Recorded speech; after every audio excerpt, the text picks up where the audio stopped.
اعوذ باللہ من الشیطان الرجیم بسم اللہ الرحمن الرحیم۔ سورہ انبیاء کی ابتدائی آیت پڑھ رہا ہوں۔ سورہ انبیاء مکہ مکرمہ میں نازل ہوئی ہے۔ اس میں 112 آیتیں اور 7 رکوع ہیں۔ نازل ہونے کے اعتبار سے 73ویں نمبر پر ہے، لیکن تلاوت کے اعتبار سے 21ویں نمبر پر ہے، اور سورہ ابراہیم کے بعد نازل ہوئی ہے۔ اقترب للناس حسابهم وهم في غفلة معرضون۔ لوگوں کے لیے ان کا حساب نزدیک آ پہنچا اور وہ غفلت میں پڑے ہوئے منہ پھیر رہے ہیں۔ ما یاتیہم من ذکر من ربہم محدث الا استمعوه وهم یلعبون۔ ان کے رب کی طرف سے جو بھی نئی نصیحت ان کے پاس آتی ہے وہ اس کو ہنسی کرتے ہوئے سنتے ہیں۔ لاہیۃ قلوبہم، ان کے دل غفلت میں پڑے ہوئے ہیں۔ وَأَسَرُّوا النَّجْوَى الَّذِينَ ظَلَمُوا، اور ظالموں نے آپس میں یہ کانا پھوسی کی، هَلْ هَذَا إِلَّا بَشَرٌ مِثْلُكُمْ، کہ یہ شخص تو تمہاری جیسا ایک آدمی ہے۔ أَفَتَأْتُونَ السِّحْرَ وَأَنْتُمْ تُبْصِرُونَ، پھر تم کیوں آنکھوں دیکھے اس کے جادو میں پھنستے ہو۔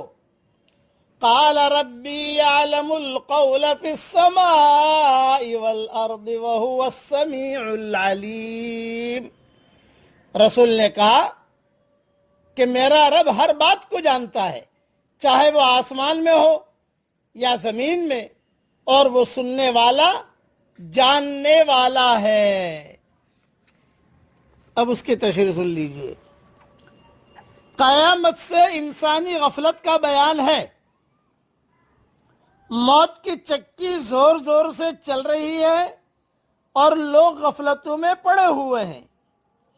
اللہ جل جلالہ عما نوالہ لوگوں کو متنبہ فرما رہے ہیں کہ قیامت قریب آ گئی ہے، پھر بھی لوگوں کی غفلت میں کمی نہیں آئی، نہ وہ اس کے لیے کوئی تیاری کر رہے ہیں جو انہیں کام آئے، بلکہ دنیا میں پھنسے ہوئے ہیں اور ایسے مشغول اور منہمک ہو رہے ہیں کہ قیامت سے بالکل غافل ہو گئے۔ جیسا اور آیت میں اللہ تعالیٰ فرماتے ہیں، اتا امر اللہ فلا تستعجلوہ، امر ربانی آ گیا، اب کیوں جلدی مچا رہے ہو۔ دوسری آیت میں فرمایا گیا، اقتربت الساعۃ وانشق القمر، قیامت قریب آ گئی اور چاند پھٹ گیا۔ اس پر جو ہے ایک حدیث بھی سن لیجئے۔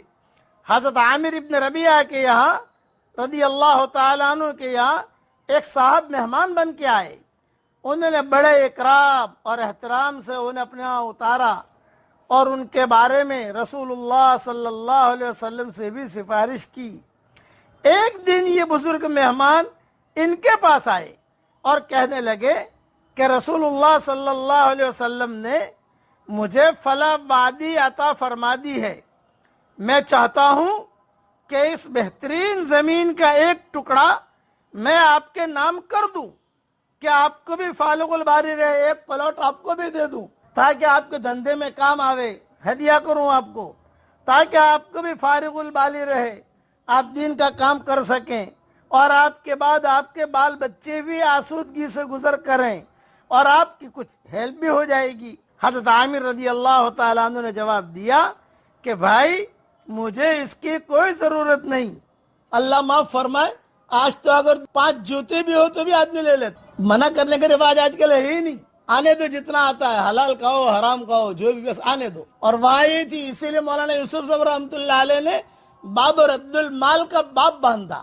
مال آتا تھا انکار کرتے تھے، ہمیں ضرورت نہیں ہے اس کی۔ یہ حالت مولانا یوسف صاحب رحمۃ اللہ علیہ کی زندگی میں بھی تھی کہ مال آتا تھا منع کرتے تھے، ہمیں آپ کی ضرورت ہے، ہمیں مال کی ضرورت نہیں ہے۔ بڑے قصے ہیں، اب مختصر وقت میں کتنے قصے سناؤں۔ تو انہوں نے جواب دیا حضرت عامر نے، بھائی مجھے اس کی کوئی ضرورت نہیں، آج ایک صورت نازل ہوئی ہے، یہی سورہ انبیاء، کہ ہمیں تو دنیا کڑوی معلوم ہونے لگی. پھر آپ نے یہی اقترب للناس حسابهم وهم فی غفلۃ معرضون کی آیت جو ہے یہ انہوں نے تلاوت فرمائی. اس لیے نصیحت کی بات سنیے، ہر آدمی جو دنیا میں ہے وہ زندگی سے زیادہ موت سے قریب ہے. اس اعتبار سے ہر آدمی اپنے روز حساب کے عین کنارے پر کھڑا ہوا ہے، مگر انسان کا حال یہ ہے وہ کسی بھی یاد دہانی پر توجہ نہیں دیتا، خواہ وہ پیغمبر کے ذریعے کرائی جائے یا غیر پیغمبر کے ذریعے کرائی جائے.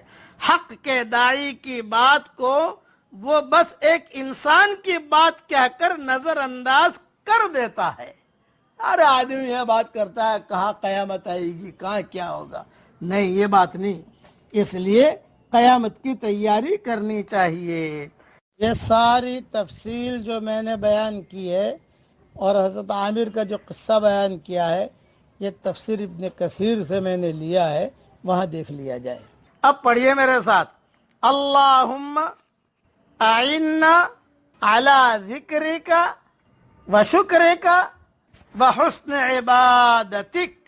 اے ہمارے پیارے اللہ، ہماری امداد کر اپنے ذکر اور اپنے شکر اور اپنے حسن عبادت کے باب میں.